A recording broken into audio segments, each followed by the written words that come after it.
तो इस साल अगर आपने जेई मेंस का एग्ज़ाम दिया है और आप जेई एडवांस के लिए अपीयर होने जा रहे हैं और आप जोसा या सीएसएबी काउंसलिंग करवाने जा रहे हैं, तो इन दोनों काउंसलिंग में डिफरेंस क्या होता है मैं इस वीडियो में मैं आपको बताऊंगा। तो सबसे पहले देखिए, हम जोसा काउंसलिंग और सीएसएबी काउंसलिंग एक एक करके सारे पॉइंट देखेंगे कि इनमें क्या डिफरेंस होता है। तो सबसे पहले पॉइंट में देखिए, जोसा की जो काउंसलिंग होती है उसमें 4 कैटेगरी के कॉलेज पार्टिसिपेट करते हैं, आपका आईआईटीज, एनआईटीज, ट्रिपल आईटी और जीएफटीआई। जबकि जो सीएसएबी की काउंसलिंग होती है उसमें सिर्फ 3 कैटेगरी के कॉलेज होते हैं, एनआईटी, ट्रिपल आईटी और जीएफटीआई। तो सीएसएबी की जो काउंसलिंग है इसमें आईआईटी पार्टिसिपेट नहीं करता है, ये बहुत इंपॉर्टेंट पॉइंट है। अगर आपको आईआईटी में एडमिशन लेना है तो उसके लिए आपको जोसा काउंसलिंग में ही पार्टिसिपेट करना पड़ेगा। दूसरा जो पॉइंट है वो ये है कि आपकी जो जोसा की काउंसलिंग होती है वो पूरे 6 राउंड तक चलती है, इसमें 6 राउंड होते हैं, और जो सीएसएबी की आपकी काउंसलिंग होती है वो 2 राउंड में ही आपकी खत्म हो जाती है। तीसरा हम पॉइंट देखते हैं, यहाँ पे देखिए जो जोसा की आपकी काउंसलिंग है वो मेन काउंसलिंग होती है। आप जब जेई मेंस का एग्जाम दोगे उसके बाद आपका जे एडवांस का एग्जाम होता है। जे एडवांस का जब रिजल्ट आता है उसके 1-2 दिन बाद ही आपकी ये काउंसलिंग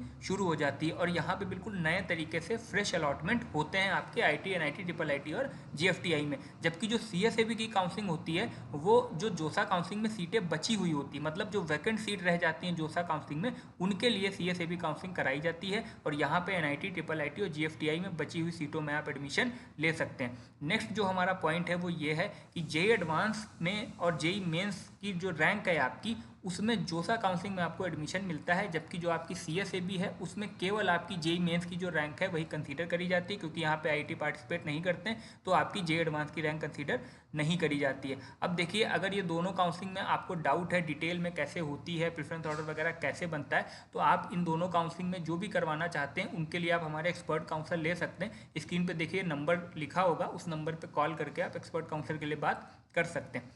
नेक्स्ट हम वीडियो में आगे बढ़ते हैं। देखिए, जो नेक्स्ट हमारा पॉइंट है वो ये है कि अगर आप जोसा काउंसलिंग में रजिस्टर कराएंगे तो जोसा काउंसलिंग में रजिस्ट्रेशन के टाइम पे आपको कोई भी फीस नहीं देनी होती है। यहाँ पे जो फीस होती है रजिस्ट्रेशन के टाइम वो 0 होती है। लेकिन अगर आप सीएसएबी काउंसलिंग में पार्टिसिपेट करना चाहते हैं तो आपको रजिस्ट्रेशन के टाइम पे ही फीस देनी पड़ेगी। बिना रजिस्ट्रेशन फीस दिए आप सीएसएबी की काउंसलिंग में पार्टिसिपेट नहीं कर सकते।